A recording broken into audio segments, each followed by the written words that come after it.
بادشاہوں کے کام بڑے ہی نرالے اور انوکھے ہوتے ہیں، اور ان کی حسرتیں اور ان کی خواہشات بڑی عجیب قسم کی ہوتی ہیں۔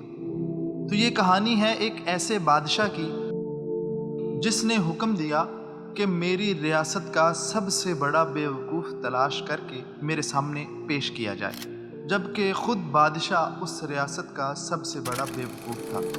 کہانی کچھ اس طرح ہے کہ ایک بادشاہ اپنے سپاہیوں کو حکم دیتا ہے کہ میری ریاست کا سب سے بڑا بیوقوف تلاش کر کے میرے سامنے پیش کیا جائے۔ تو اس بادشاہ کے سپاہی بیوقوف کی تلاش میں نکل پڑتے ہیں۔ کچھ عرصے کی تلاش کے بعد ان کے ہاتھ ایک دیہاتی بیوقوف لگ جاتا ہے۔ وہ اسے لا کر بادشاہ کی خدمت میں پیش کرتے ہیں۔ بادشاہ کہتا ہے کہ یہ ثابت کرو کہ تم میری ریاست کے سب سے بڑے بیوقوف ہو۔ تو وہ شخص عجیب و غریب کرتب کر کے بادشاہ کو دکھاتا ہے، جس سے بادشاہ خوش ہو جاتا ہے اور اپنا تاج اتار کے اس بیوقوف کو انعام کے طور پر دے دیتا ہے۔ کچھ عرصہ گزرتا ہے، بادشاہ بیمار ہو جاتا ہے۔ بات پھیلتے پھیلتے اس بیوقوف تک پہنچ جاتی ہے۔ وہ بیوقوف بادشاہ کی عیادت کرنے کے لیے آتا ہے اور آ کے بادشاہ سے سوال کرتا ہے کہ بادشاہ کیا ہوا، بستر پر کیوں پڑے ہو؟ بادشاہ کہنے لگا کہ میں بیمار ہو چکا ہوں۔ بیوقوف کہنے لگا اچھا، اب کہاں کا ارادہ ہے؟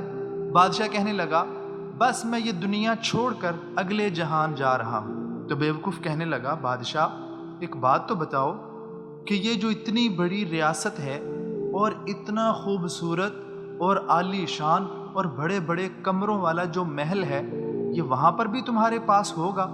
بادشاہ کہنے لگا نہیں، ہرگز نہیں، وہاں پر نہیں ہوگا۔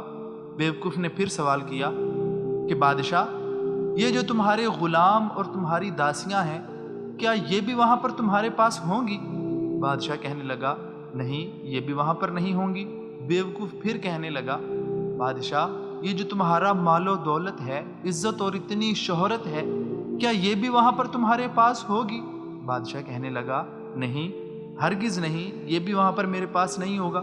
بیوقوف کہنے لگا بادشاہ پھر وہاں کے لیے آپ نے کیا تیاری کی ہے؟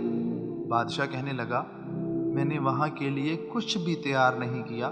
بیوقوف کہنے لگا کیا وہاں پر تم خالی ہاتھ جاؤ گے؟ بادشاہ کہنے لگا ہاں، میں وہاں پر خالی ہاتھ جاؤں گا۔ تو بیوقوف نے اپنے انعام والا وہ تاج اتار کے واپس بادشاہ کو دے دیا اور کہنے لگا اے بادشاہ، اس عظیم و شان ریاست کا سب سے بڑا بیوقوف میں نہیں بلکہ آپ ہیں، جبکہ آپ کو پتا تھا کہ آپ نے یہ ساری چیزیں چھوڑ کر اس دنیا سے جانا ہے، پھر بھی آپ نے اس جہان کے لیے کچھ بھی تیار نہیں کیا اور وہاں پر خالی ہاتھ جاؤ گے۔ لہٰذا اس بیوقوفی کے انعام پر مجھ سے زیادہ آپ کا حق ہے۔ تو پیارے بھائیوں، یہی مثال ہماری دنیا کی ہے کہ جو بھی ہم یہاں پر بنا رہے ہیں، یہ سارے کا سارا یہیں پر رہ جانا ہے۔ ہمیں ایسے کام کرنے چاہیے جو اگلے جہان، جہاں ہم نے خالی ہاتھ جانا ہے، وہاں پر ہمارے کام آ سکے۔